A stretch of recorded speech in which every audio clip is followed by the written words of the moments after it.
আল্লাহ পাক যে হায়াতটা দিয়েছেন, ধরেন 50, 60 বা 100 বছর, এই হায়াতটা কে দিয়েছেন? এই সময়টার মালিক কে? তাহলে আল্লাহ যদি সময়ের মালিক হয়, আমি কেন সময় 1 ঘন্টা অপচয় করবো ওখানে বসে বসে? এই সময়টাকে আমার নাকি? সময়টা আমার বাপের নাকি? সময়টা কার? আল্লাহর দেওয়ার সময় আমি টিভি সেটের সামনে বসে বসে 1.5 ঘন্টা নষ্ট করে ফেললাম। খেললো 2টা দল, তালি বাজাচ্ছে, আমি মাশাআল্লাহ। বিষয়টা কি জানেন? আমাদেরকে এই খেলাধুলার অহেতুক কাজে ব্যস্ত করে দিয়ে ওরা ওদের এজেন্ডা বাস্তবায়ন করছে। দেখবেন যখন যখন রমজান মাস আসে তখন দেখবেন মুসলিম কান্ট্রির উপর নির্যাতন বাড়ে। যখন যখন বড় বড় ইভেন্ট হয়, ওয়ার্ল্ড কাপ, এটা সেটা, দেখবেন ভিতরে ভিতরে মুসলিম কান্ট্রির উপর নির্যাতন বাড়তে থাকে। মানুষ একদিকে তাকায় থাকে, আর একদিকে উদ্দেশ্য সাধন করতে থাকে।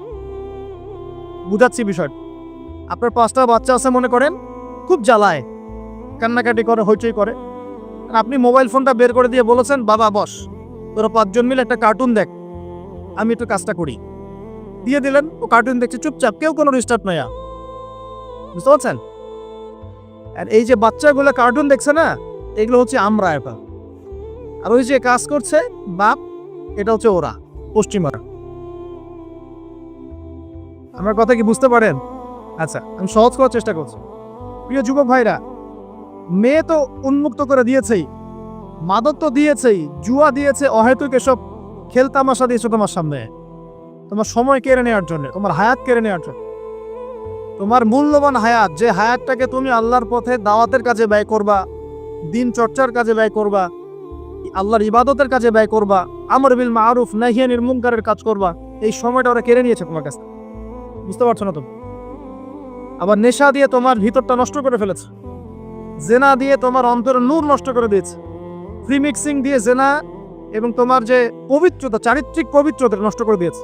বেশিরভাগ যুব সমাজ এখন বাসায় গিয়ে রাতের বেলা দেখা যায় সারাদিন ভালো কাজ করে, বাসায় গিয়ে রাতের বেলা বা দেখে নাই কখনো, এমন একটা ছেলে খুঁজে পাওয়া যাবে না। আর যখন আপনি এগুলোতে অভ্যস্ত হয়ে যাবেন, তখন শরীর খারাপ হয়ে যাবে, মন ভালো থাকবে না,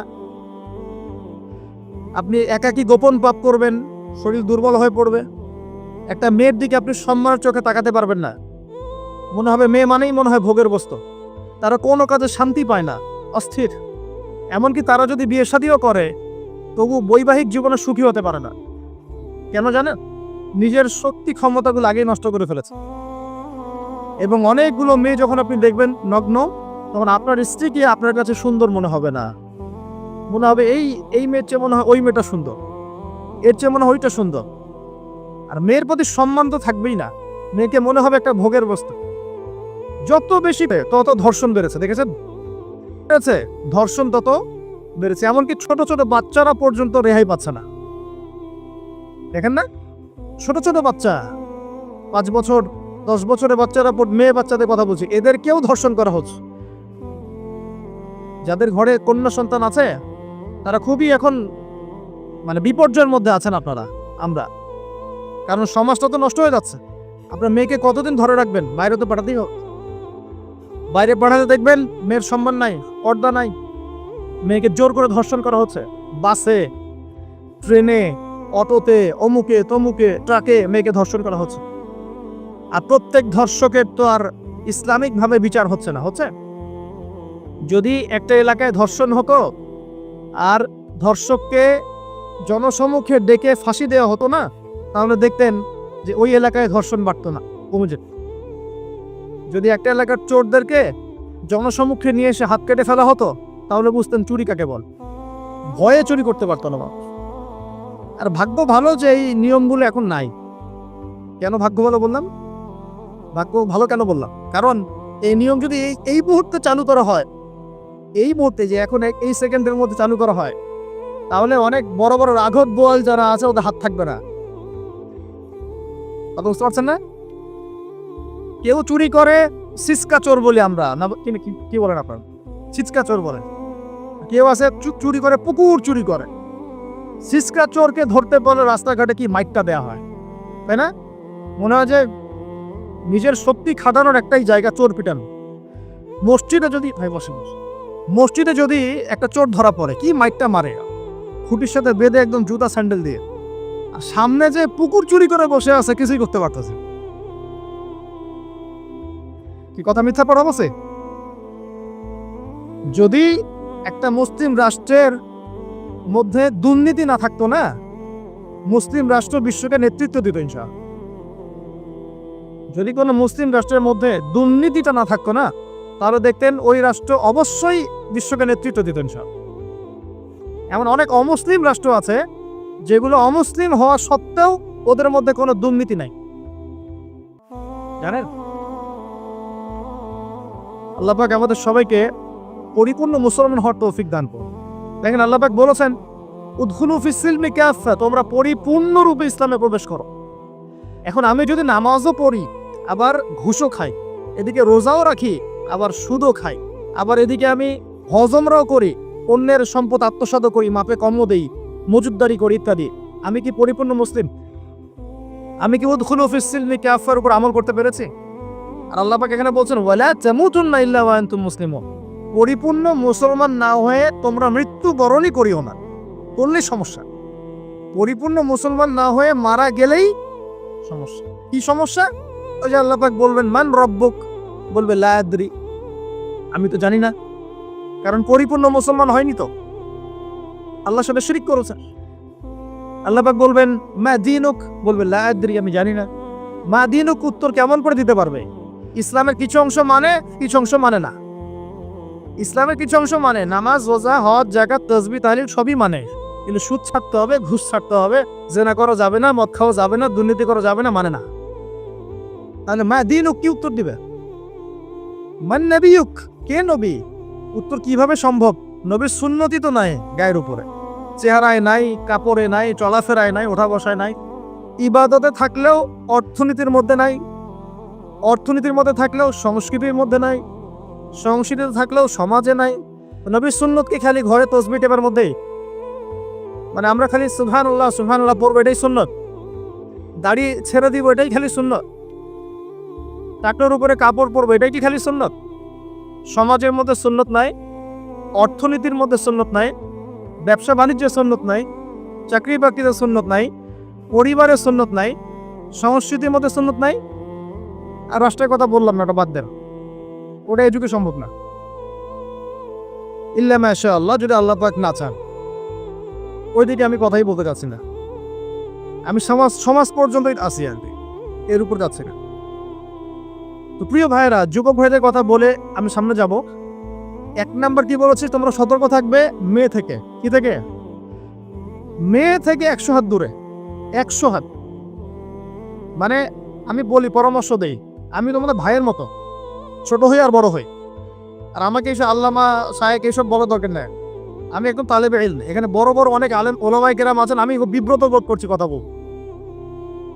আমি জানি যে হকপন্থী ওলামায়ে কেরাম যারা, তারা আমাদের মতো অনলাইনেও আসেন না,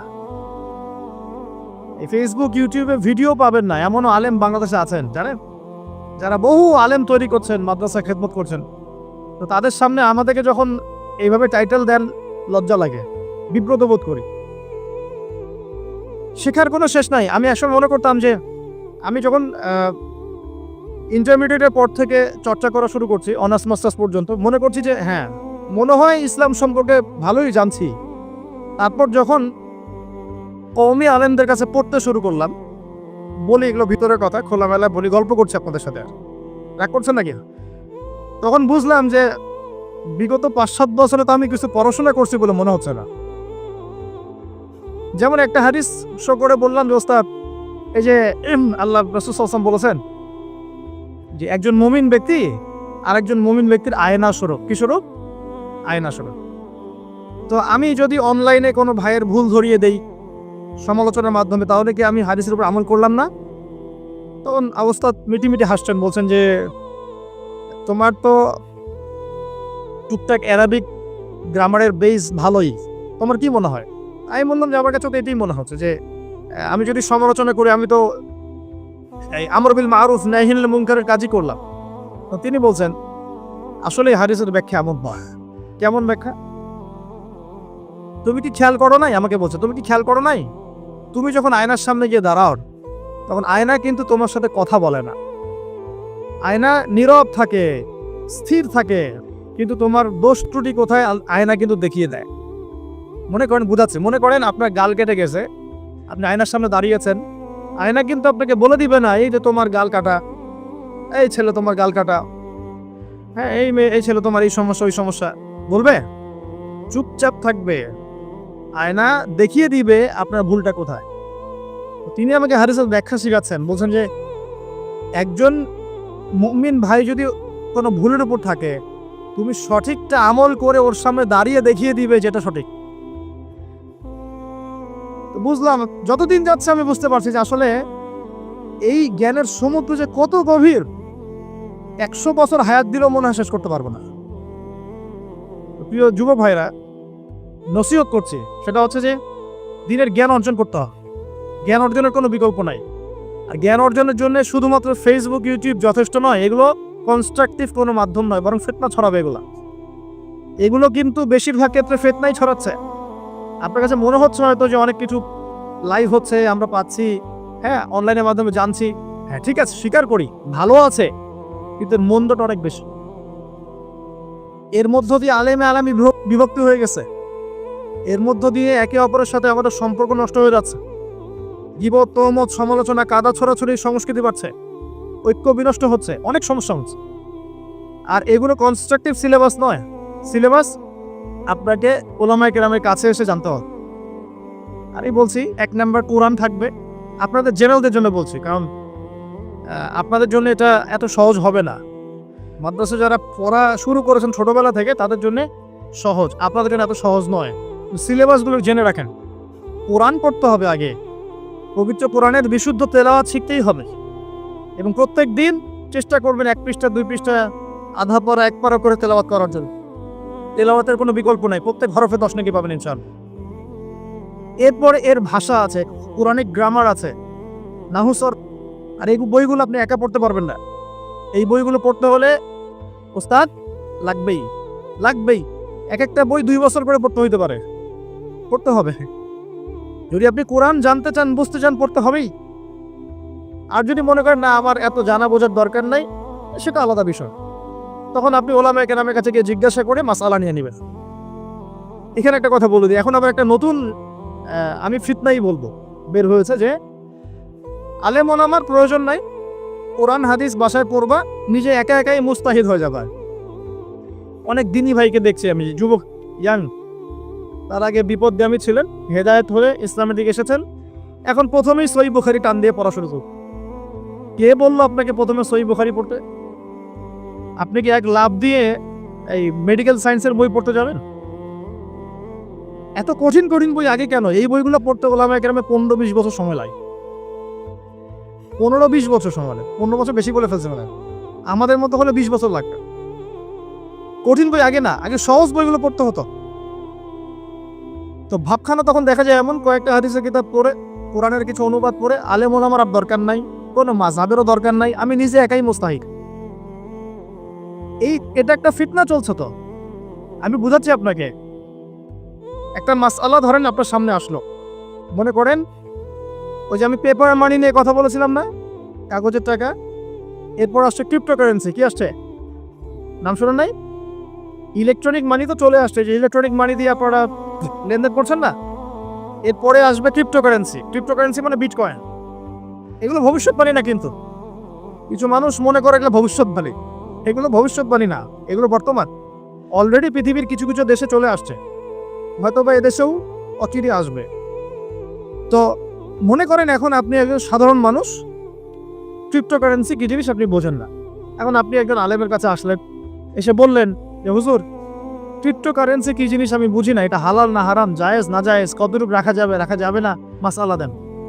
এখন আমি যদি আপনাকে বলি এই যে ভাই নেন কোরআন, এই যে তাফসীর ইবনে কাসির নেন, জালালাইন নেন, মারিফুল কোরআন নেন, এই যে বুখারী, মুসলিম, তিরমিজি, আবু দাউদ, নাসাই, সবগুলো নেন, বাসায় গিয়ে পড়াশোনা করে মাসআলা বের করেন, পারবেন? সম্ভব কি? কে পারবে? যিনি মুস্তাহিদ। আর একটা সমাজের মধ্যে মুস্তাহিদ মানুষের সঙ্গে কতজন থাকে? অল্প কিছু। বেশিরভাগ মানুষই তো অন্ধ অনুকরণ তাকলিদ করতে হবে তাকে। তখন এই যে আপনি আমার কাছ থেকে মাসআলাটা জানলেন, এই মাসআলা জেনে নেওয়াটা কি আপনার জন্য উচিত না অনুচিত? আপনার এই মাসালা জেনে নেওয়াটা কি উচিত না অনুচিত? এই মাসালা আমার কাছে বা আলেমের কাছে না জানলে কিভাবে শিখবেন আপনি? শেখার জন্য আপনাকে আসতে হবে না? এটাই মাযহাব, এটাই মাযহাব। এখানে বিভ্রান্তির কোনো সুযোগ নাই যে আমি এগুলা মানি না, আমি খালি বইপত্র একা একা পড়বো, আলেম হয়ে যাবে, সম্ভব না। যখন আমরা কলেজে পড়তাম অনেক সময় মনে হতো যে হয়তোবা সম্ভব, যখন পড়া শুরু করেছি তখন দেখছি যে না, এই সমুদ্রে ডুব দেওয়া কেবল শুরু, এর তলানি খুঁজে বের করতে 100 বছর লাগবে মনে হয়, আল্লাহ ভালো জানেন। আল্লাহু আকবার। দিনের জ্ঞান তো বেশি। আলী রাদিয়াল্লাহু আনহু একটা কথা বলে দেই, দিয়ে সামনে যাচ্ছি। আলী রাদিয়াল্লাহু আনহু শেষ বয়সে বলছেন, তাকে প্রশ্ন করা হচ্ছে যে আপনার কি কোনো দুঃখ আছে জীবনে? আলী রাদিয়াল্লাহু আনহু বলছেন যে আমি শুরু থেকে নবী সাল্লাল্লাহু আলাইহি ওয়াসাল্লামের পাশে ছিলাম, আমার দুঃখ নাই, তবে একটা মনের কষ্ট। কি? আমি যে জ্ঞানগুলো শিখেছি নবীর কাছ থেকে সাল্লাল্লাহু আলাইহি ওয়াসাল্লাম, সেই জ্ঞান বিতরণ করার জন্য কোনো পাত্র খুঁজে পেলাম না। কি গভীর কথা! যে জ্ঞান শিখেছি এটা বিতরণ করার পাত্রই খুঁজে পেলাম না। তাহলে পাত্র, আমরা তো পাত্র, জ্ঞান বিতরণ করবেন উলামায়ে কেরাম। পাত্র আমরা যদি পরিষ্কার না হই, জ্ঞান কিভাবে পাবেন? সম্ভব? সম্ভব না। আরেকটা বিষয় বলে দেই, যখন আপনি জ্ঞানের চর্চায় মাঠে নামবেন, আল্লাহ পাক আপনার সম্মানার্থে ফেরেশতার পাখা আপনার পায়ের নিচে বিছিয়ে দিবেন ইনশাআল্লাহ। আর যখন আপনি জ্ঞান চর্চা করে আলেম হবেন ইনশাআল্লাহ তাআলা, আপনার জন্যে আসমান জমিনের সমস্ত মাখলুক, এমনকি সমুদ্রের নিচের মাছ, গর্তের ভিতরের পিপিলিকা, সবাই আল্লাহর কাছে আপনার জন্য ইস্তেগফার করবে ইনশাআল্লাহ। একটা হাদিসে নবীজি বলেছেন যে আকাশের চাঁদটাকে তোমরা যেমন দেখো উজ্জ্বল অন্য নক্ষত্রগুলোর তুলনায়, ঠিক তেমনি সাধারণ মানুষের উপরে একজন আলেমের মর্যাদা এমন। তো প্রিয় ভাইয়েরা, যুবক ভাইদেরকে বলছি স্পেশালি, আজকের লেকচারটা স্পেশালি তোমাদের জন্য। এই ফাঁদগুলো থেকে বেঁচে থাকবে এবং এলেম অর্জন করবে। এলেম অর্জনের কোনো বিকল্প নাই, এবং এলেম অর্জনের জন্য সিলেবাস লাগবে। আর অনেক বইপত্র একা একা পড়তে পারবে না, আলেম ওলামাদের সংস্পর্শ লাগবেই, অন্যথায় পারবেন। এর পাশাপাশি আপনি সিরাতের বই পড়বেন, ইতিহাস পড়বেন, ইসলামিক অর্থনীতি পড়বেন, হ্যাঁ, ভূরাজনৈতিক প্রেক্ষাপটের বইগুলো পড়বেন, এগুলো ঠিক আছে। এবং জেনারেল লাইনে যেখানে পড়াশোনা করছেন, এই পড়াশোনাও কন্টিনিউ করবেন, এবং আপনার প্রতিভা দিয়ে আপনার জায়গা থেকে ইসলামের খেদমত করবেন ইনশাআল্লাহ। পারা যাবে না? আল্লাহ তৌফিক দান করুন। যুবক ভাইদের সামনে এই ফাঁদ। কেন ফাঁদ? কারণ যুবক ভাইরা যদি জীবনের উদ্দেশ্য জেনে ফেলে এবং ইসলাম প্রতিষ্ঠার কাজে আত্মনিয়োগ করে, তাহলে কুফার শক্তি পালানোর জায়গা খুঁজে পাবে না ইনশাআল্লাহ।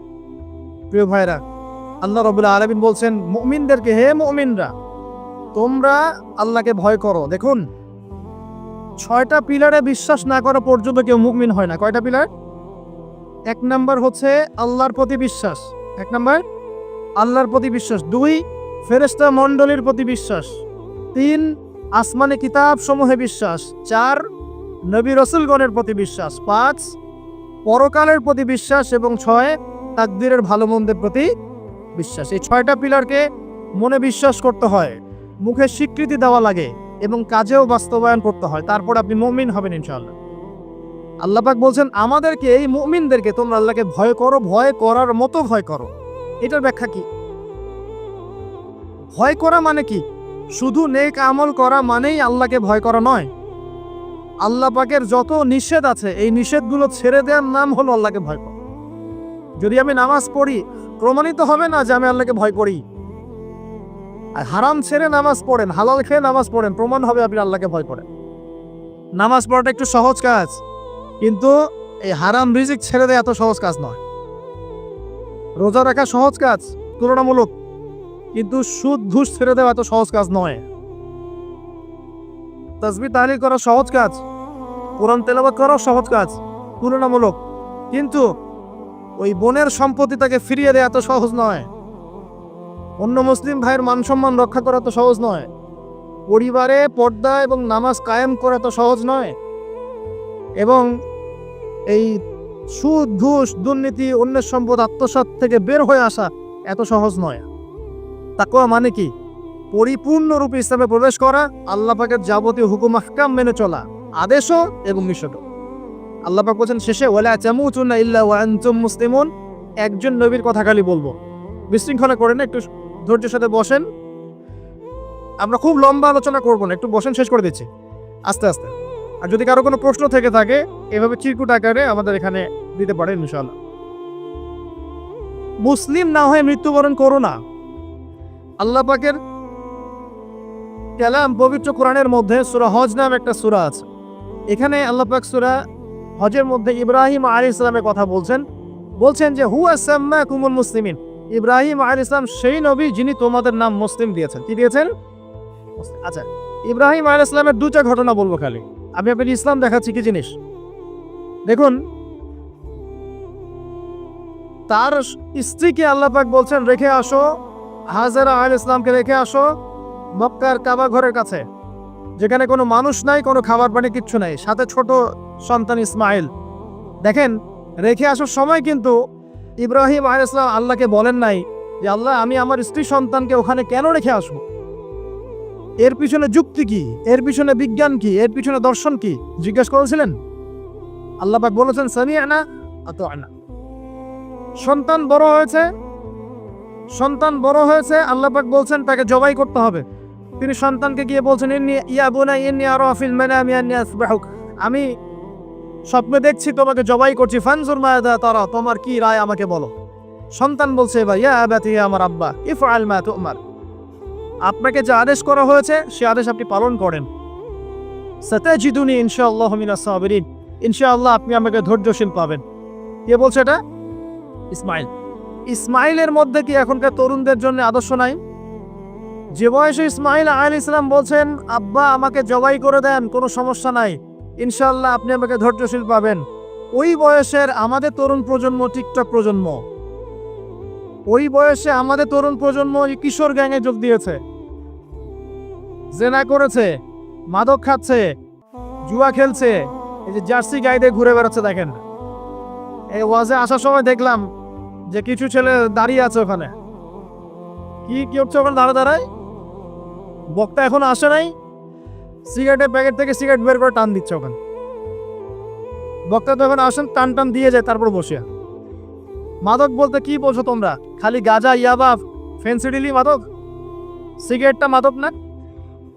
এই জর্দা খাই, এটা কি মাদক না? এগুলো মাদকের মধ্যে পড়ে, এগুলো ফ্যাশন হয়ে গেছে এখন। আল্লাহ পাক তোমাদেরকে এগুলো থেকে হেফাজত করুন। আমি দেখেন, ইসমাইল বলছেন হে আমার আব্বা আমাকে আপনি জবাই করে দেন যদি আল্লাহ আদেশ করে থাকেন, আমাকে ধৈর্যশীল পাবেন ইনশাআল্লাহ। মা বোনদের জন্য বলছে এখানে একটা কথা, দেখুন প্রিয় মা বোনরা ভালো করে শুনুন। দেখুন, ইসমাইল আলাইহিস সালামকে কিন্তু তার বাবা বড় করেন নাই। ইসমাইল আলাইহিস সালাম বড় হয়েছেন মক্কায় তার মায়ের কাছে, হাজরা আলাইহিস সালামের কাছে। আর ইব্রাহিম আলাইহিস সালাম থাকতেন সিরিয়ার শামে তার আরেক স্ত্রী সারা আলাইহিস সালামের সাথে। তিনি যাওয়া আসা করতেন। আর তখনকার যাওয়া আসা এত সহজ ছিল না, তখন কোনো মোটর যান ছিল না। তো দেখুন, যেমন মা তেমন সন্তান। কেমন মা?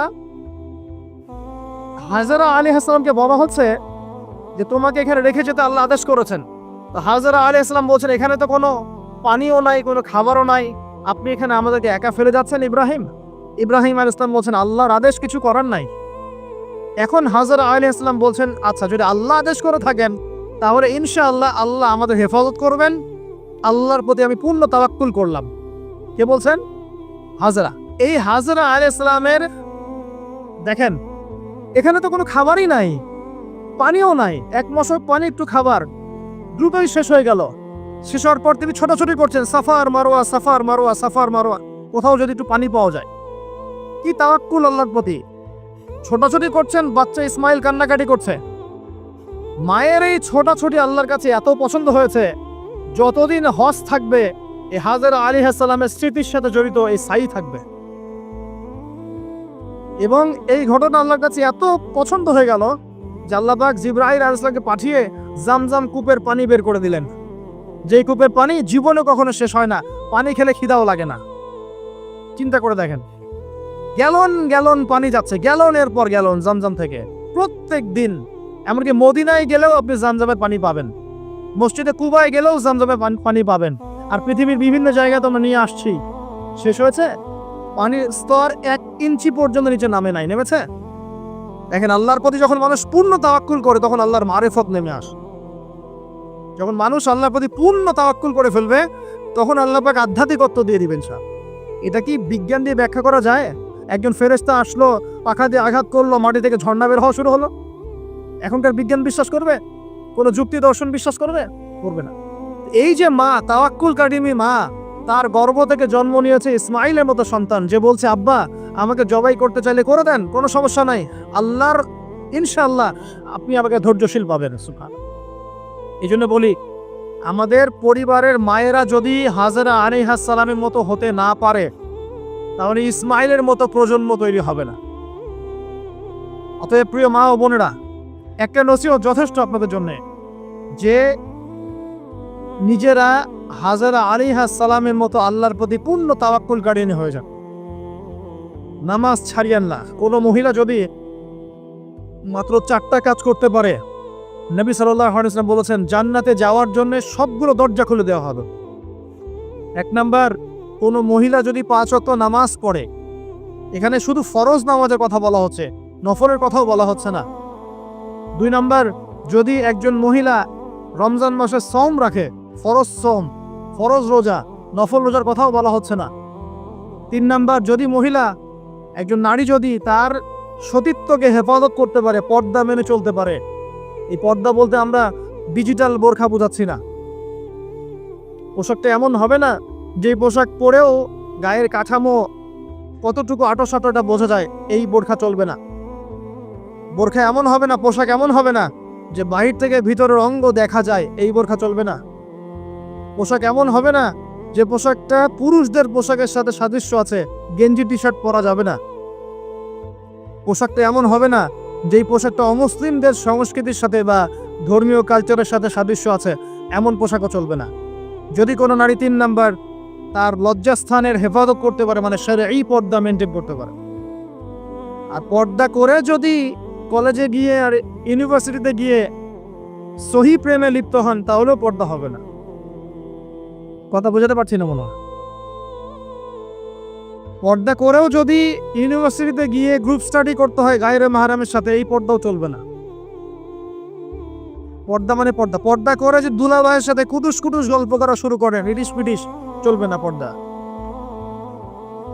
দেবর আর ভাবি, এখন দেখেন না, দেবর ভাবি, শালি দুলা ভাই, চাচাতো ভাই চাচাতো বোন, কোন জায়গায় সমাজ গিয়েছে জানেন?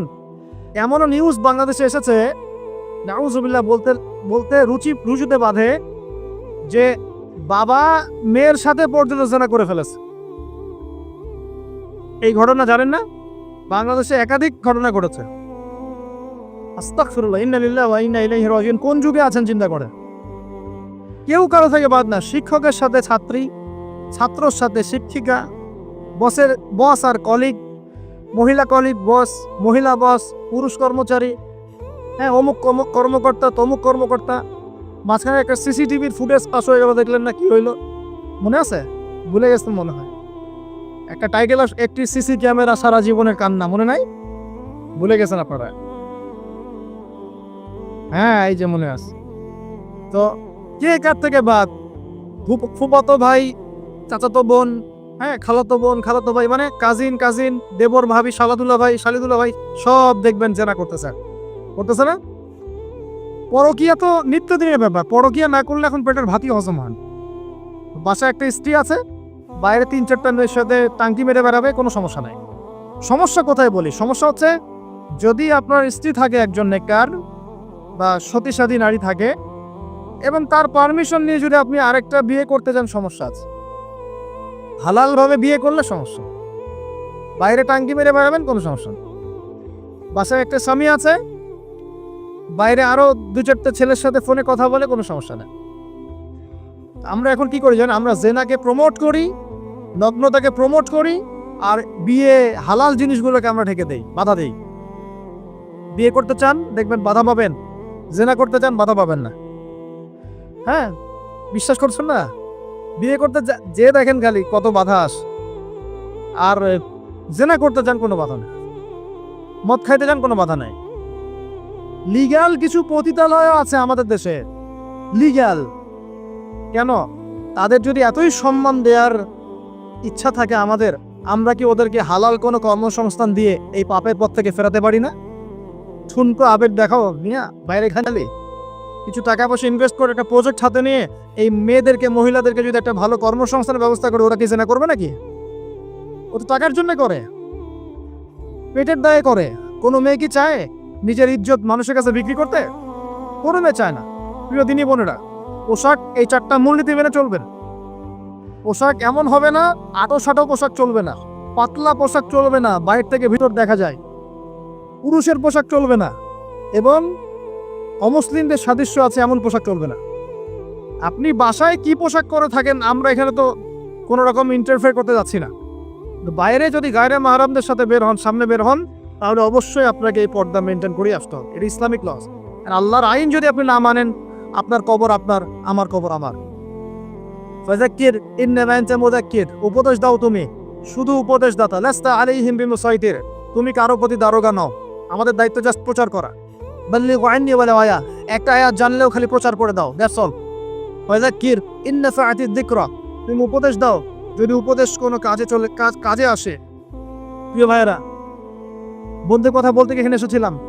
একটা মেয়ে 4টা কাজ করলে জান্নাতে চলে যাবে ইনশাআল্লাহ। 5 ওয়াক্ত নামাজ, ফরজ নামাজ, 2 রমজান মাসের সওম, 3 নাম্বার লজ্জাস্থানের হেফাজত, 4 নাম্বার স্বামীর আনুগত্য। স্বামীর কি দেখেন, ফ্যামিলিস্ট মেয়েরা বলবে স্বামীর দাসত্ব। দাসত্ব আনুগত্য এক জিনিস নয়, মনে থাকবে। দাসত্ব আনুগত্য এক জিনিস নয়। আনুগত্য মানে কি? আনুগত্য মানে আপনার স্বামী আপনাকে কোরআন সুন্নাহর মতো চালানোর চেষ্টা করছে, আপনি এটা ফলো করবেন, আনুগত্য। আর আপনার স্বামী যদি আপনাকে কোরআন সুন্নাহর বাইরে যেতে বলে, যদি বলে যে আসো, অফিসের কলিগরা আসছে, আমার টেবিলে খাবার পরিবেশন করো, যাবেন না আপনি, আনুগত্য করবেন না। আপনার স্বামী বলছে যে সুন্দর করে সাজুগুজু করো তো, আজকে ঘুরে আসে সাজেক, ঠিক আছে, বাইকের পিছনে বসে আপনাকে নিয়ে যেতে যাচ্ছে, আপনি যাবেন না, বলবেন যে এরকম সাজুগুজু করে গায়রে মাহরামদের সামনে যাওয়া জায়েজ নাই। আনুগত্য কি? কোরআন সুন্নাহ সমর্থিত কাজে আপনি স্বামীকে ফলো করবেন, আনুগত্য। স্বামী যদি এমন কোন আদেশ করে যে আদেশটা কোরআন সুন্নাহর বাইরে যায়, আপনি এখানে কোনো আনুগত্য নাই। একটা হাদিস আছে, লা তাআতা লি মাখলুক ফি মা'সিয়াতিল খালিক, মানে স্রষ্টার অবাধ্যতায় সৃষ্টির কোনো আনুগত্য নাই। আল্লাহর অবাধ্যতায় সৃষ্টির কোনো আনুগত্য নাই। প্রিয় ভাইরা, একটা আয়াত আমাদের জন্য যথেষ্ট হবে ইনশাআল্লাহ। মুমিন আমরা মুমিন না? মুমিন না? আল্লাহকে বিশ্বাস করি কি না? ফেরেশতায় বিশ্বাস করি না? নবী রাসূল আসমানি কিতাবে, পরকাল, তাকদীরে বিশ্বাস করি তো?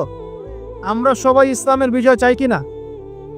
আমরা সবাই পরিপূর্ণ মুসলমান হতে চাই কি না? আমরা চাই কি না যে আমাদের সাথে সাথে আমাদের পরিবারটাও জান্নাতে যাক? এবং আমরা চাই কি না যে আমাদের সমাজটাও ইসলামের আলো আলোকিত হোক? চাই কি না? যদি চাই, প্রিয় ভাইয়েরা, আমার 10টা নসিহত। কয়টা? 10টা। জাস্ট 10টা লাইন বলবো, আর আপনাদের ধৈর্য নষ্ট করছে না। 1, জ্ঞান অর্জনের যে কথা বলেছি, জ্ঞান শুধু অর্জন নয়, জ্ঞানের বিপ্লব ঘটাতে হবে। পারবেন ইনশাআল্লাহ? যে যেখানে পড়াশোনা করছেন করেন, কিন্তু ইসলামিক পড়াশোনা বাদ দিয়ে নয়। দিনের জ্ঞান আগে অর্জন করতে হবে, বাল্য বয়সে অর্জন করতে হবে। আল্লাহ তৌফিক দান করুন। 2 নাম্বার, প্রত্যেক দিন কোরআনকে সময় দিবেন। কি করবেন? প্রত্যেক দিন কোরআনকে সময় দিবেন। প্রত্যেক দিন মিনিমাম 1 ঘন্টা করে হলেও কোরআন তেলাওয়াত করার চেষ্টা করেন। পারবেন ইনশাআল্লাহ? 2। 3 নাম্বার, আপনার জীবনটাকে রাসূলুল্লাহ সাল্লাল্লাহু আলাইহি ওয়াসাল্লামের সুন্নাত দিয়ে সাজাতে হবে। প্রত্যেকটা কাজ করার আগে 3 বার চিন্তা করবেন। কয়বার? 3 বার, যে এই কাজটা কিভাবে করলে সুন্নত হবে, কিভাবে করলে সুন্নত হবে না। এই রাত্রে ঘুমাবেন, 3 বার চিন্তা করবেন যে কি কি কাজ করে ঘুমালে পরে ঘুমটা সুন্নত হবে, নেকি হবে। ওযু করবেন, সূরা ফালাক নাস ইখলাস পড়বেন, আয়াতুল কুরসি পড়বেন, সূরা বাকারার শেষে 2টা আয়াত পড়বেন, 33 বার সুবহানাল্লাহ, 33 বার আলহামদুলিল্লাহ, 34 বার আল্লাহু আকবার পড়বেন। ডান দিকে কাত হবেন, আল্লাহুম্মা বিইসমিকা আমুতু আহইয়া। ব্যাস। যদি 6 ঘন্টা ঘুমিয়ে থাকেন, 6 ঘন্টার প্রত্যেক সেকেন্ডে নেকি পাবেন ইনশাআল্লাহ। এর নাম সুন্নত। প্রতিটা কাজ সুন্নত মাফিক করতে হবে। একটা খালি কথা বলে দেই, শুধু একবার দরুদ পড়ে নাই, নবীর নাম শুনে দরুদ পড়ে নাই ইচ্ছাকৃতভাবে, তাকে নবীজি বলছেন সে ধ্বংস হোক। নবী বলছেন আমিন, মানে বদদোয়া হচ্ছে এটা। তাহলে সারা জীবন যে আমরা দাঁড়িয়ে রাখছি না, টাকনুর নিচে কাপড় পরছি, হ্যাঁ, যে গোফ লম্বা করে একদম শুশুকের মতো রেখে দিয়েছি, কাটছি না, লেবাস ইসলাম না আসছে না, নামাজ পড়ছি না সুন্নাহ মোতাবেক জীবন করছি না, আমাদের কি হবে? আমরা কি নবী সাল্লাল্লাহু আলাইহি ওয়াসাল্লামের সুপারিশ পাবো? কবরে তাকে দেখালে উত্তর দিতে পারবো? পারবো ইনশাআল্লাহ। কখন? যখন আমরা পুরো জীবনটাকে নবীর সুন্নাহ মতো ঢেলে সাজাবো ইনশাআল্লাহ। সূরা আল ইমরানের মধ্যেই আছে, কুল কুনতুম তুহিব্বুনাল্লাহ ফাত্তাবিউনি। আল্লাহ বলছেন, হে নবী বলে দিন, তোমরা যদি আমার ভালোবাসা চাও, আল্লাহকে পেতে চাও, তাহলে নবীকে অনুসরণ করো, আমাকে অনুসরণ করো। আল্লাহ পাক কি করবেন? ইউহিব্বুকুমুল্লাহ, আল্লাহ পাক তোমাদেরকে ভালোবাসবেন। ইয়াগফির লাকুম যুনুবাকুম, আল্লাহ পাক তোমাদের সমস্ত গুনাহ মাফ করে দেবেন ইনশাআল্লাহ। আল্লাহু গফুরুর রহিম। 3 নাম্বার বলেছি ভাই, নবীর সুন্নাহ মতো জীবন করেন। 4, একটা হালাল রিজিক অন্বেষণ করেন, হারামে যাবেন না। ওয়াদা করেন যে না খেয়ে মরে গেলেও হারাম রিজিকে যাবেন না। পারবেন তো ইনশাআল্লাহ? আল্লাহ পাক তৌফিক দান করুন। 5 নাম্বার, পরিবারের আদর্শ হবে জান্নাতি আদর্শ। পরিবারের মধ্যে অনইসলামিক কোনো কালচার ঢুকতে দিবেন না। টিভিটা আছে না পরিবারে, আসার মারে এসে ভেঙে দিবেন একেবারে। যদিও বা টিভির চেয়ে ডেঞ্জারাস জিনিস এখন আমাদের হাতেই থাকে। টিভি তো তাও মানুষ সবাই একসাথে বসে দেখতো, যে যার মতো দেখতে পারতো না। একটা নাটক সিনেমা দেখলেও সবাই মিলে দেখতে হতো। এখন তো ফোন, সবার ঘরে ঘরে একটা পৃথিবী, সবাই ঘরে ঘরে যে যার মতো দেখছে আর কি। টিভি ভেঙে আর কি করবো, বাদ দেন, থাক। টিভিটা ভেঙে করবে। আচ্ছা, আর পরিবারে পর্দা থাকতে হবে। ছোটবেলা থেকে সন্তানদেরকে কোরআনের শিক্ষা দেওয়া লাগবে, তালিম থাকতে হবে পরিবারে হালাল রিজিক থাকতে হবে। একটা কথা বলি, পরিবারে মেয়েদের প্রতি, স্পেশালি মেয়েদের প্রতি নরম থাকবেন, কঠিন হয়ে। কারণ আমার অভিজ্ঞতা থেকে বলছি ভাই, নারী জাতির প্রতি কঠিন হয়ে কোনো ফায়দা নাই। যত কঠিন হবেন তত সমস্যা। আর এই ব্যাপারে আপনার চেয়ে আমার অভিজ্ঞতা 1 ধাপ বেশি, মাত্র 1 ধাপ। আচ্ছা, 5টা। 6 নম্বর হচ্ছে ইসলামিক কিছু ফাউন্ডেশন বা অ্যাসোসিয়েশন গড়ে তোলার চেষ্টা করেন। এদের কাজ হবে ইসলামের সৌন্দর্যগুলো দিয়ে সমাজ সেবা করা। পারা যাবে না? ওই যে হিলফুল ফুজর নবী সাল্লাল্লাহু তৈরি করেছিল না? আচ্ছা, এটা শুধু ফাউন্ডেশন হতে হবে জরুরি না, এটা প্রতিষ্ঠানও হতে পারে, একটা মসজিদের উদ্যোগে হতে পারে, মাদ্রাসার উদ্যোগে হতে পারে, বা সামাজিক সংগঠনও হতে পারে, যার উদ্দেশ্য হচ্ছে ভালো কাজ করা। এই যে শীতকাল আসছে, এই শীতকালে আমরা ইনশাআল্লাহ তাআলা পুরো দেশব্যাপী, এই শীতকালে ইনশাআল্লাহ আমরা চেষ্টা করব পুরো দেশব্যাপী শীতার্ত মানুষের মধ্যে বিনামূল্যে কম্বল বিতরণ করার জন্য। পারা যাবে না ইনশাআল্লাহ? ইনশাআল্লাহ। সমাজ কল্যাণমূলক কাজ করলে কি হবে জানেন? সমাজের মানুষের কাছে ইসলামের সৌন্দর্য ফুটে উঠবে এবং ওই হাদিসের উপর আমল হবে। যদি আপনি কোনো মুসলিম ভাইয়ের একটা কষ্ট দূর করে দেন, আল্লাহ পাক আপনার একটা কষ্ট দূর করে দেবেন ইনশাআল্লাহ। আপনি যতক্ষণ মুমিন বান্দা মুসলিম ভাইয়ের পাশে থাকবেন, আল্লাহ পাকও আপনার সাহায্যে আপনার পাশে থাকবে ইনশাআল্লাহ। আল্লাহ পাক তৌফিক এনায়েত করুন, আমিন। আর কি? আমর বিল মারুফ নাহি আনিল মুনকারের কাজ করবেন। প্রত্যেক মাসে কিছুটা সময় আল্লাহর রাস্তায় দেওয়ার চেষ্টা করেন। 1 দিন হোক, 2 দিন হোক, 3 দিন হোক, 7 দিন হোক, আপনি চেষ্টা করে আল্লাহর পথে সময় দেওয়ার জন্য। এটা 7। 6টা বললো বা 7টা বললো? 7টা বলছে। 8 নাম্বার, আলেম ওলামার সোহবত লাগবে। একা একা চলা যাবে না। আপনি যে আলেম ওলামাদেরকে হক্কানি মনে করেন, আপনার দৃষ্টিতে তাদের কাছেই আপনি পড়ে থাকেন, কোনো সমস্যা নাই। পরামর্শ ভিত্তিক চলবেন এবং আলেমদের মাঝখানে বিভক্তি সৃষ্টি করবেন না, ঐক্যবদ্ধতার চেষ্টা করবেন। আল্লাহ তৌফিক দান। আর 2টো হচ্ছে, আপনার পরবর্তী প্রজন্ম, বাচ্চা কাচ্চা যারা আছে, তাদেরকে এখন থেকেই পরিপূর্ণ মুসলমানের মতো গড়ে তুলবে। আইডল দিবেন। তোমাদের আইডল হচ্ছে ওমর রাদিয়াল্লাহু আনহু, তোমাদের আইডল খালিদ বিন ওয়ালিদ, তোমাদের আইডল আলী রাদিয়াল্লাহু আনহু, তোমাদের আইডল আবু বকর সিদ্দিক, তোমাদের আইডল হচ্ছে তারেক বিন জিয়াদ, মোহাম্মদ বিন কাসিম। এই যে আপনাদের এই এলাকায়, চিটাগাং এলাকায় কত আলেম ওলামা উলিয়ার পদচারণা ঘটেছে জানেন? ইতিহাস পড়ে দেখবেন, আপনি ইতিহাস পড়তে পড়তে শেষ করতে পারবেন না। সেই মুঘলদের আগে পর্তুগিজরা, তার আগে আরো মানুষ এসেছে, আরব বণিকরা এসেছে, সুফি দরবেশরা এসেছেন, পীর সাহেবরা এসেছিলেন, বড় বড় আল্লাহর ওলিরা এসেছেন, আসেন নাই? অনেক যুদ্ধ বিগ্রহ, জিহাদ হয়েছে এখানে। এমনিতে ইসলাম পায়নি এই এলাকার মানুষ। ইসলাম এখানে প্রচার করা হয়েছে, প্রতিষ্ঠা করা হয়েছিল। ইবনে বতুতাও এখানে এসেছিল। হিস্ট্রি পড়ে দেখেন। তো আমাদের পরবর্তী জেনারেশনকে শেখাতে হবে আমাদের শেকড় কোনটা, আমাদের শেকড় ওদেরকে চেনাতে হবে। পারবো না ইনশাল্লাহ? আর সবশেষ কথা হচ্ছে ভাই, যে আমাদের মা বোনদেরকে খাস পর্দা রাখার চেষ্টা করেন। কোনোভাবেই যেন তাদের ইজ্জত আবরু কেউ সম্ভ্রম নষ্ট করতে না পারে। আল্লাহ পাক আমাদের সবাইকে এই আদর্শগুলো মেনে চলতে তৌফিক এনায়েত করুন, আমিন। আগে ইলম অর্জন করেন, বিশ্বের প্রেক্ষাপট বোঝার চেষ্টা করেন। আল্লাহ রাব্বুল আলামিন আমাদেরকে মহান দায়িত্ব দিয়ে পাঠিয়েছেন। এই দুনিয়াতে আমরা এই দাসত্বের শৃঙ্খলে আবদ্ধ হতে আসি নাই, আমরা মাথা উঁচু করে শাসন করতে এসেছি। প্রত্যেকটা আলোচনায়, প্রত্যেকটা খুতবায়, প্রত্যেকটা মিম্বরে, প্রত্যেকটা বইয়ে, প্রত্যেকটা লেকচারে, এমনকি আমাদের চায়ের আসরগুলো থেকে শুরু করে পার্লামেন্ট পর্যন্ত বাইতুল মুক্ত হবে ইনশাআল্লাহ। আমরা আমাদের জান মান সময় শ্রম যা আছে কিছু যদি না করতে পারি, অন্তত আমাদের সমর্থন দিয়ে আমরা মাজলুম ভাইদের পাশে থাকবো ইনশাআল্লাহ। না হলে আল্লাহ রাব্বুল আলামিনের কাছে আমাদেরকে কঠিন জবাব দিতে হবে। আরবের ওই মুনাফিকদের কথা বাদ দেন, আরবের চারপাশে যে মুনাফিকরা বসে আছে ওদের কথা বাদ দেন, ভুলে যান। এদের দ্বারা কোনো কাজ হবে না ইনশাআল্লাহ। বিগত 100 বছর থেকে ওদের চোখের সামনে ভাইদেরকে মেরেছে, হত্যা করেছে, বোনদেরকে ধর্ষণ করেছে, তারা কিছুই করতে পারে নাই। যে গুটি কয়েক মানুষ এর বিরুদ্ধে প্রতিবাদ করেছে, ওদেরকে তা দিয়েছে, এতটুকু এরা করতে পেরেছে। এসব রাখেন নাটক তামাশা। ইনশাআল্লাহ আযজা ওয়া জাল এমন প্রজন্ম আমরা তৈরি করব ইনশাআল্লাহ, যেই প্রজন্মে প্রত্যেকটা ভাই আমাদের কোরআন তেলাওয়াত করতে পারে, প্রত্যেকটা বোন কোরআন তেলাওয়াত করতে পারে, প্রত্যেকটা ভাই নামাজি মাশাআল্লাহ, প্রত্যেকটা ছেলে হবে ইসমাইলের মতো, পিতা হবে ইব্রাহিমের মতো, মারা হবে হাজারা এবং সারার মতো ইনশাআল্লাহ। তাকবীর, ইনশাআল্লাহ জোরে বলেন। ইনশাআল্লাহ আমরা এমন প্রজন্ম গড়ব ইনশাআল্লাহ, যে প্রজন্মের এক একটা ছেলে হবে ইসমাইলের মতো, এক একটা পিতা হবে ইব্রাহিমের মতো, এক একটা মা বোন হবে হাজারার মতো ইনশাআল্লাহ, সারা আলাইহিস সালামের মতো ইনশাআল্লাহ। আপনি 10টা বাচ্চা না নিয়ে একটা বাচ্চা নেন, ওই একটা বাচ্চাকে আপনি খালিদের মতো বড় করেন। একটা মেয়ে আপনি মানুষ করেন আয়েশা রাদিয়াল্লাহু আনহার মতো। একটা স্ত্রী নেন, আপনি একটা স্ত্রীকে আপনি খাদিজার মতো বানান ইনশাআল্লাহ। একটা প্রজন্ম আমাদেরকে গড়ে দেন।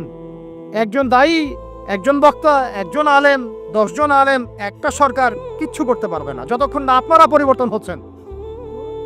আপনাদেরকে পরিবর্তন হতে হবে। আমি এখানে জোরে গলায় কথা বলে গরম গরম বক্তব্য দিয়েও কিছু করতে পারবো না। আপনাদের সবাইকে পরিবর্তন হতে হবে, আমাদের সবাইকে পরিবর্তন হতে হবে। আজকে থেকেই 5 ওয়াক্ত নামাজি হয়ে যান, আল্লাহ তৌফিক দান করেন। কোরআন হাতে থাকবে সব সময়, যখনই সময় পাবেন কোরআন তেলাওয়াত করবেন। কোরআন আপনাকে আল্লাহর দিকে নিয়ে আসবে ইনশাআল্লাহ। সুন্নত থাকবে চেহারা থেকে শুরু করে, দাড়ি ছেড়ে দেন, টাকটুর উপরে কাপড় উঠান। রিজিকের মধ্যে হারাম থাকলে ছেড়ে দেন, সুদ থাকলে ছেড়ে দেন, ঘুষ থাকলে বাদ দেন। যদি কারো সম্পদ অন্যায়ভাবে নিয়ে থাকেন, আজকে তওবা করে সে সম্পদ ফিরাই দিয়ে আসেন। লজ্জার কিচ্ছু নাই, গিয়ে বলবেন ভাই আমি ভুল করেছিলাম, বুঝি নাই, জানি নাই, তোমার সম্পদ অন্যায়ভাবে নিয়েছে, ভাই তুমি নিয়ে নাও। আপনার মর্যাদা আল্লাহ বাড়াই দিবে ইনশাআল্লাহ। আল্লাহ আপনাকে আসমান থেকে বেহিসাব রিজিক দিবে ইনশাআল্লাহ। যে বোন পর্দা করছো না, আজকেই পর্দা ধরো ইনশাআল্লাহ। যারা পরিবারের প্রতি শিথিল, পরিবারের প্রতি কঠোর হন, আপনার সন্তানের প্রতি কঠোর হন, ভাইয়ের প্রতি কঠোর হন। দেখেন আপনার ভাই গোপনে জেনা করছে কিনা, মেয়েটা গোপনে জেনা করছে কিনা। এই ফ্রি মিক্সিং ত্যাগ করেন, ফ্রি মিক্সিং এর সংস্কৃতি ত্যাগ করেন, মোবাইলের সেলফির সংস্কৃতি ত্যাগ করেন, শোডাউন আইওয়াশ এগুলো বন্ধ করেন, কিছু করার চেষ্টা করেন আল্লাহর জন্য। আল্লাহ পাক সবাইকে তৌফিক দান করেন। যারা আমরা মাদ্রাসায় পড়ি, আমরা যারা মাদ্রাসায় টুকটাক যাওয়া আসা করি, আমাদের জীবনের উদ্দেশ্য যেন এমন না হয় যে একটা ইমামতি হলেই বাস কাম খালাস। না, একটা ইমামতির জন্য আল্লাহ আপনাকে সৃষ্টি করেন নাই। একটা বই লিখেছি বাস অনেক কিছু হয়ে গেছে, একটা মাদ্রাসা প্রতিষ্ঠা করেছি বাস অনেক কিছু করে ফেলেছি, এমন ভাবে কখনো চিন্তা করবেন না। স্বপ্ন বড় করেন, লম্বা স্বপ্ন দেখেন, দীর্ঘ স্বপ্ন দেখেন, বাইতুল মুকদ্দাস পর্যন্ত স্বপ্ন নিয়ে যান। আল্লাহ তৌফিক দান করেন। আর আমরা কোনো বিচ্ছিন্ন জনগোষ্ঠী না, আমরা একা একা কখনো আইন হাতে তুলে নিব না, ঠিক আছে? আমরা একটা পুরো জাতি করবো ইনশাআল্লাহ, ওই জাতিগতভাবে আমরা এগিয়ে যাবো ইনশাআল্লাহ। আল্লাহ পাক আমাদের প্রশাসনকে হেদায়েত দেন, সরকারকে হেদায়েত দেন, আম জনগণকে হেদায়েত দেন, মা বোনদেরকে হেদায়েত দেন, যুবক ভাইদেরকে হেদায়েত দেন। আর আমাদের এক একটা বাচ্চাকে আমরা আবু উবাইদের মতো বড় করবো ইনশাআল্লাহ, ইনশাআল্লাহ আযজা ওয়া জাল। আল্লাহ রাব্বুল আলামিন আমাদেরকে বলছেন ওয়াল আসর, হে মুমিনরা সময়ের কসম করে বলছি, আমি আল্লাহ সময়ের কসম করে বলছি। সময়ের কসম কি বুঝি ভাই? সময় আমাদের জীবনের সবচেয়ে ইম্পর্টেন্ট জিনিস। আল্লাহ পাক অহেতুক কোনো বিষয়ের শপথ করবেন না তো। আল্লাহ পাক যখন কোনো কিছুর কসম করেন, সবচেয়ে শ্রেষ্ঠ বিষয়ের কসম করেন। তাহলে আমাদের জীবনের সবচেয়ে শ্রেষ্ঠ বিষয় কি? সময়। আরো জোরে বলেন। সময়। এই সময়টা আপনি একটু ঠান্ডা মাথায় বাসায় গিয়ে চিন্তা করেন। আজকে আদনান ভাই ওয়াজ করে গেছে, আমি একটু চিন্তা করি, আপনার আমার হায়াত সর্বোচ্চ হয়তো 60-70 বছর, আরো হয়তো আল্লাহ বাড়াই দিলে 100 বছর, এর বেশি গড়াইও আমাদের নাই, আছে? এখন আপনার বয়স কত? কারো 20, 25, 30, 40, 50, ঠিক না ঠিক? এখন আপনি বাসায় গিয়ে চিন্তা করে দেখেন, যদি আমাদের হায়াত হয় 60 বছর, আল্লাহ আমাদেরকে যেন দীর্ঘ নেক হায়াত দারাজ করেন, আমিন। আমাদের ভাইদেরকে, বোনদেরকে, ওলামায়ে কেরামকে, আমাদের নেতাদেরকে, সবাইকে আল্লাহ পাক দীর্ঘ নেক হায়াত দারাজ করেন। এখন কথা হচ্ছে, যদি ধরে নেই যে আমাদের হায়াত 7 বছর, আপনার আমার বয়স থেকে কিন্তু 30, 40, 50 বছর অলরেডি চলে গেছে। এখন চিন্তা করবেন যে এই সময় যেটা চলে গেল, এই সময়ের মধ্যে আমি কতটুকু নামাজ পড়েছি, কতটুকু রোজা রেখেছি, যাকাত দিয়েছি, কতটুকু হজ ফরজ হয়েছে করেছি কিনা, দিনের পথে আমার অবদান কি, দিনের পথে আমার অবদান কি, আল্লাহর দিনকে যে আল্লাহ সাহায্য করতে বললেন আমি কি করেছি, এই চিন্তাটুকু বাসায় গিয়ে করেন। এর সাথে এই চিন্তাটাও করেন যে এই 30, 40, 50 বছরে আমরা গুনাহ করলাম কতগুলা, কতদিন নামাজ পড়ি নাই, কতদিন রোজা রাখি নাই, কতদিন সুদ খাইলাম, কতগুলো মেয়ের সাথে আমার সম্পর্ক ভাই, কতগুলো ছেলের সাথে আমি টাঙ্কিবাজি করি, দেবর ভাবি, এখন দেবর ভাবি, তারপর শালিদুল্লাহ ভাই, পরকিয়া কত কি চলতেছে। এখন মানুষ লিঙ্গ পর্যন্ত পরিবর্তন করে, নাউজুবিল্লাহ। জেনা, সুদ আর ঘুষ আর ব্যভিচার আর অশ্লীলতার সয়লাভ চলতেছে আমাদের শহরগুলোতে। এই শীতকালের মৌসুম, বিভিন্ন জায়গায় ধুম ধারাক্কা গান বাজতেছে, দেখেন না আপনারা?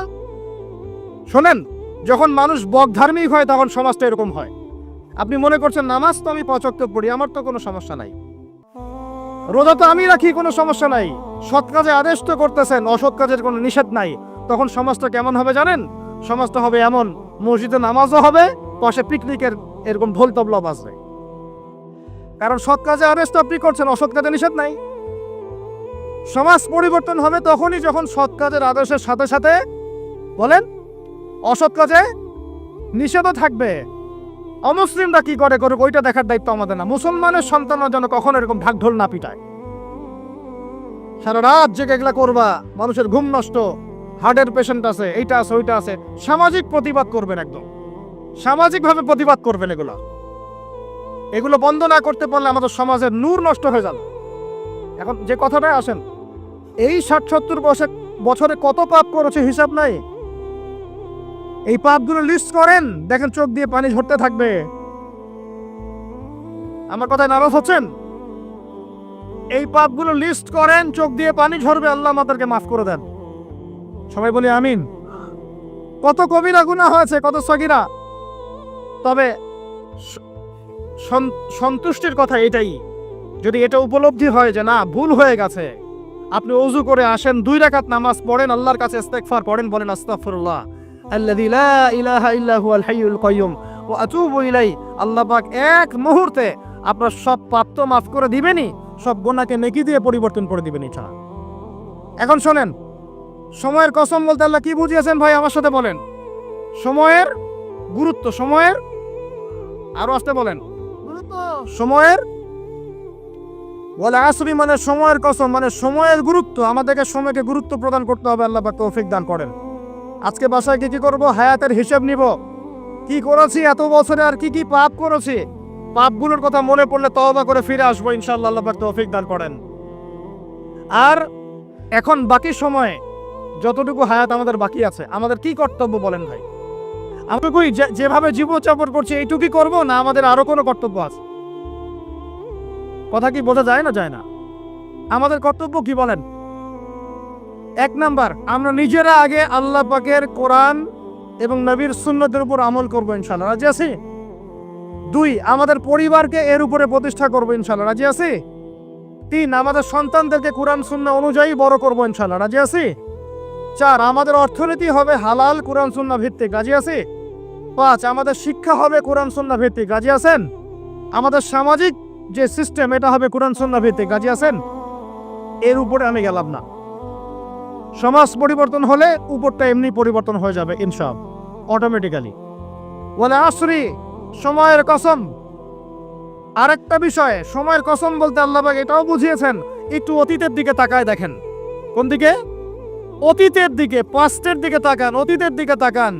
যুগ যুগ ধরে একটা সুন্নতের দিকে আপনি তাকান, যে পৃথিবীর শুরু থেকে কিয়ামত পর্যন্ত আল্লাহ পাকের একটা সুন্নত আছে। আল্লাহর সুন্নত কি? আল্লাহর সুন্নত এটা, প্রত্যেক যুগে যুগে যে বা যারাই আল্লাহর বিধান মেনে চলেছে, আল্লাহ পাক তাদেরকে দুনিয়াতেও সমৃদ্ধি দিয়েছেন, পরকালে জান্নাত দিয়েছেন। সুবহানাল্লাহ। আর দুনিয়াতে প্রত্যেক যুগে যুগে যে বা যারাই আল্লাহর বিধান মানে নাই, রাসূলের বিধান মানে নাই, আল্লাহ দুনিয়াতে লাঞ্ছিত করেছেন, পরকালে জাহান্নাম দিয়েছেন। বলেন নাউজুবিল্লাহ। আমার কথা বুঝতে পারলেন ভাই? আরো একবার রিপিট করছি, আল্লাহর সুন্নত কি? আল্লাহর সুন্নত হচ্ছে প্রত্যেক যুগে যুগে যে বা যারাই আল্লাহ এবং তার রাসূলের বিধান মেনে চলেছে, আল্লাহ দুনিয়াতেও সুখী করেছেন, পরকালেও জান্নাত দিয়েছেন। প্রত্যেক যুগে যুগে যে বা যারাই দুনিয়াতে আল্লাহ এবং তার রাসূলের বিধান মেনে চলে নাই, দুনিয়াতেও লাঞ্ছনা, পরকালেও বলেন লাঞ্ছনা। এখন একটা এক্সাম্পল দেই, নূহ আলাইহিস সালামের যুগ দেখেন, যারা আল্লাহর বিধান মেনেছে আল্লাহ নাজাত দিয়েছেন, মানে নাই ডুবিয়ে মেরেছেন। ঠিক আছে কথা? মূসার যুগ দেখেন আলাইহিস সালাম, আল্লাহর বিধান মেনেছে, বনু ইসরাইলকে নাজাত দিয়েছেন, মানে নাই ফিরআউনকে ডুবাই মেরেছেন। দেখেন আপনি শুআয়বের কওমকে দেখেন, শুআয়ব আলাইহিস সালামের কওম মাদিয়ান, আল্লাহর বিধান মেনেছে, যারা আল্লাহ পাক নাজাত দিয়েছেন, মানে নাই ভূমিকম্প দিয়ে ধ্বংস করেছে।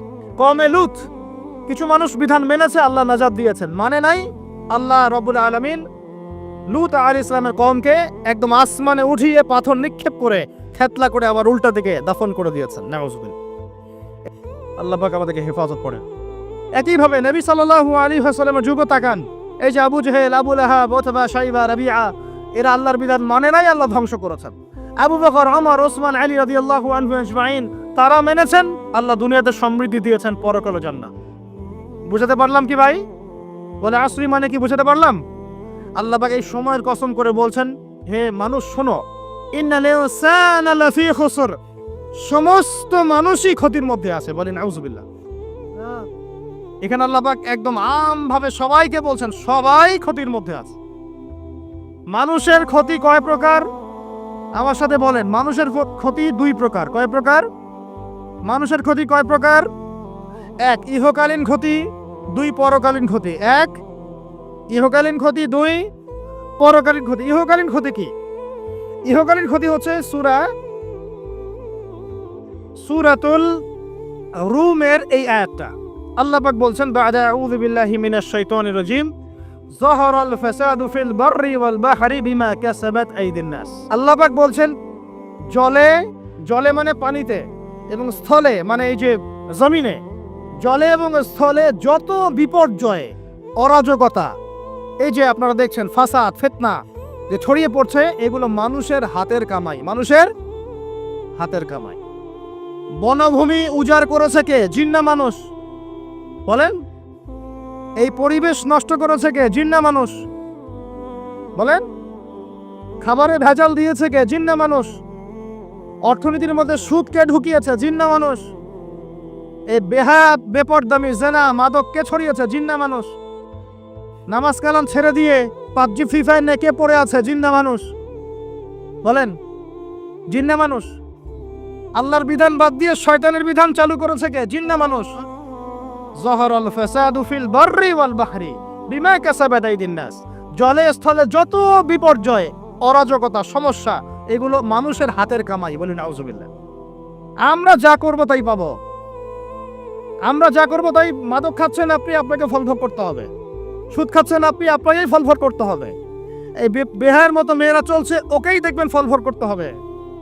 মেয়ের সাথে হারাম সম্পর্ক করছেন, আপনাকে ফলভোগ করতে হবে। যে যে পাপ করবে তাকে তার ফল ভোগ করতেই হবে। আল্লাহ পাক আমাদেরকে হেফাজত করেন, মাফ করেন, আমিন। তাহলে মানুষের একটা ক্ষতি পেলাম, ইহকালীন ক্ষতি। কি ক্ষতি ভাই? আর দুই নাম্বার হচ্ছে পরকালীন ক্ষতি। পরকালীন ক্ষতি কেমন? এবার বোঝেন। এই যে আমরা নিশ্চিন্তে ঘুমাই, সারা জীবন 30, 40, 50 বছর নিশ্চিন্তে কাটাচ্ছি, কোনো ফিকির নাই, নিজের পরিবারের, সমাজের, রাষ্ট্রের, উম্মার কোনো ফিকির নাই, অথচ এই মানুষের সামনে অপেক্ষা করছে মৃত্যু। জি, আজকে থেকে 100 বছর পরে আমাদের মধ্যে কেউ থাকবে না পৃথিবীতে, এটাই সত্য। তারপরে আছে কবরের সওয়াল জবাব, তারপরে মিজান, এই ফুলসিরাত, পুনরুত্থান, জান্নাত জাহান্নাম, এগুলো আমাদের সামনে অপেক্ষা করছে। আর সেই মানুষ নিশ্চিন্তে বসে বসে মেয়ের সাথে টাঙ্কি মারে, সেই মানুষ বাইক নিয়ে একটা মেয়েকে নিয়ে ঘুরছে, সেই মেয়ে একটা ছেলের সাথে চটপটি ফুচকা খায়, সেই লোক আল্লাহর বিধানকে সরাই দিয়ে শয়তানের বিধান চালু করা শুরু করল, সেই ব্যক্তি সুদ খাচ্ছে, হ্যাঁ, সেই ব্যক্তি শিক্ষার মধ্যে ইসলাম বিদ্বেষী বিষয় ঢুকাই দিল। এই মানুষের সামনে পরকাল অপেক্ষা করছে। একদম টেনে হিসরে আল্লাহ পাক সামনে নিয়ে দাঁড় করাবেন, দাঁড় করে জিজ্ঞাসা করবেন। তাহলে আমরা কত অপদার্থ, কত বোকা, আমরা কি বুঝতে পারছি ভাই? একটু বুঝতে পারছেন কি? আল্লাহ পাক সূরা আহজাবে এটাও কিন্তু বলেছেন যে ইন্নাল ইনসানা যালুমান জাহুলা। এর আগে আল্লাহ বলেছেন ওয়ালাকাদ আরাদনাল আমানাতা আলাস সামাওয়াতি ওয়াল আরদি ওয়াল জিবালা ফাআবাইনা আন ইয়াহমিলনাহা ওয়া আশফাকনা মিনহা ফাহামালাহাল ইনসান। সুবহানাল্লাহ, শুকরিয়া, আল্লাহ পাক মনে করাই দিয়েছেন। আরেকটা যদি না বলতে পারতাম মনের মধ্যে একটা অতৃপ্তি থেকে যাইতো। আল্লাহুম্মা লা ইলমা লানা ইল্লা মা আল্লামতানা ইন্নাকা আনতাল হালিমুল হাকিম। আলহামদুলিল্লাহ। আয়াতের অর্থ শুনেন, মানুষ যে জালেম, জাহেল, আমরা যে অপদার্থ, আল্লাহ পাক কি বলছেন শুনুন। আল্লাহ বলছেন ওয়ালাকাদ আরাদনাল আমানাতা আলাস সামাওয়াতি ওয়াল আরদি ওয়াল জিবাল। আমি ইসলামের এই আমানত, শরিয়াত, কোরআন হাদিসের এই যে আমানতটা, এটা আসমান সমূহকে দিতে চেয়েছিলাম, তোমরা কি নিবা? আমি জমিনকে দিতে চেয়েছিলাম, তোমরা নিবা? আমি পাহাড়কে দিতে চেয়েছিলাম, তো আমানত কি নিবা? ফাআবাইনা, তারা বলেছে না, নিতে পারবো না। ওয়া আশফাকনা মিনহা, তারা অক্ষমতা প্রদর্শন করেছে। ফাহামালাহাল ইনসান, মানুষ সেই আমানতটা কাঁধের মধ্যে বহন করেছে। আমরা সেই আমানত কি করেছি ভাই? কাঁধে বহন করেছি। আল্লাহ পাক বলছেন ইন্নাল ইনসানা যালুমান জাহুলা, মানুষ কত জালেম, মানুষ কত জাহেল। আমাদের সামনে পরকালীন এই কঠিন জবাবদিহিতা অপেক্ষা করছে। এরপরে আমাদের জীবন যেমন পদ্ধতি দেখলে মনে হয় যে আমাদের মধ্যে আর গরু ছাগলের মতো কোনো পার্থক্য নেই। কেন? গরু ছাগলের কাজ কি? খাবে, ইস্তেঞ্জা করবে আর সহবাস করবে, বাস। আমাদের এখন এই তিনটা কাজ। কি খাবো, আর কোন টাইলস ফিটিং বাসায় পায়খানা করব, আর কতগুলো বাচ্চা পয়দা করতে পারি, বাস, দ্যাটস অল। এর বাইরে আমাদের চিন্তা কোথায়? আচ্ছা, এবার আসেন, সময়ের কসম বুঝতে পারলেন? ইন্নাল ইনসানা লাফি খুসর বুঝতে পারলেন? আচ্ছা, আল্লাহ পাক এবার আমাদেরকে বলছেন, আচ্ছা ঠিক আছে, 4টা গুণ অর্জন করো। কয়টা ভাই? আমার সাথে বলেন, কয়টা গুণ অর্জন করব? আল্লাহ পাক বলছেন এই 4টা গুণ যারা অর্জন করবে তারা ওই ক্ষতি থেকে বেঁচে থাকবে ইনশাআল্লাহ। সুবহানাল্লাহ। দুনিয়াতেও তারা সফল হবে, পরকালেও সফল হবে ইনশাআল্লাহ। আল্লাহ বলছেন ইল্লাল্লাযীনা আমানু, তারা নয় যারা এক ঈমান এনেছে, তারা ক্ষতির মধ্যে নাই, যারা ঈমান এনেছে। 2 ওয়া আমিলুস সলিহাত, সৎ আমল সম্পাদন করেছে। কি আমল? সৎ আমল। তারপরে ওয়া তাওয়াসাউ বিল হক, পরস্পরকে সত্যের উপদেশ দিয়েছে। কিসের উপদেশ? সত্যের। 4 ওয়া তাওয়াসাউ বিস সবর, এবং পরস্পরকে ধৈর্যের উপদেশ দিয়েছে। কয়টা বললাম বলেন তো ভাই? 4টা গুণাবলী অর্জন করলে ক্ষতি থেকে বাঁচতে পারবো, অন্যথায় কোনো সুযোগ নাই। যত বড় ফকিহ হন, আলেম হন, মুহাদ্দিস হন, মুফাসসির হন, পলিটিক্যাল নেতা হন, কোনো লাভ নাই, কিচ্ছু হবে না পরকালে, একদম নাজাতের রাস্তা বন্ধ যদি 4টা গুণাবলী অর্জন না করতে পারি। কয়টা ভাই? 1 নম্বর ইল্লাল্লাযীনা আমানু, যারা ঈমানদার হয়েছে। 1 নম্বর কি? ঈমানদার হয়েছে, পাক্কা ঈমানদার হয়েছে। 2 নম্বর ওয়া আমিলুস সলিহাত, সৎ আমল করেছে। কি আমল? ওয়া তাওয়াসাউ বিল হক, হকের দাওয়াত দিয়েছে। কিসের দাওয়াত? 4 নম্বর ওয়া তাওয়াসাউ বিস সবর, ধৈর্যের দাওয়াত দিয়েছে, ধৈর্যের উপদেশ। কিসের উপদেশ? এটা কি শুধু একজন ব্যক্তির উপরে বর্তাবে, না সবার উপর দায়িত্ব? এই সূরায় কি শুধু আলেমদেরকে উদ্দেশ্য করা হচ্ছে? শুধু মুফাসসিরদেরকে, শুধু মুহাদ্দিসদেরকে, শুধু বক্তাদেরকে, নাকি সবাইকে? এই সবাই মিলে যখন এই 4টা গুণাবলী অর্জন করবেন, দেখবেন ইনশাআল্লাহ দুনিয়াতেও বিজয় আমাদের, পরকালে আমাদের ইনশাআল্লাহ। এবার একটু ব্যাখ্যা করি সংক্ষিপ্ত করে। ঈমান মানে কি? ঈমান অর্থ কি? বিশ্বাস। ঈমানের পিলার কয়টা? ঈমানের স্তম্ভ পিলার কয়টা? বলেন 6টা। কয়টা? আমার সাথে বলেন কয়টা? 1 নম্বর আল্লাহ বিশ্বাস। কোথায় বিশ্বাস? এক আল্লাহ বিশ্বাস, আল্লাহ ছাড়া কোনো মাবুদ নাই। এবং আল্লাহ তাওহীদে বিশ্বাস, শিরক থেকে দূরে থাকা। 2, আল্লাহ পাকের মালায়েকা ফেরেশতা মণ্ডলীতে বিশ্বাস। ফেরেশতায় বিশ্বাস করি তো ইনশাআল্লাহ। এই জায়গাটাতে ফেরেশতারা আছেন, বিশ্বাস করেন? আমাদের দু কাঁধে ফেরেশতা আছেন, বিশ্বাস করেন? আপনি যখন আয়াতুল কুরসি পড়ে ঘুমান তখন একজন ফেরেশতা আপনাকে পাহারা দেন, বিশ্বাস করেন?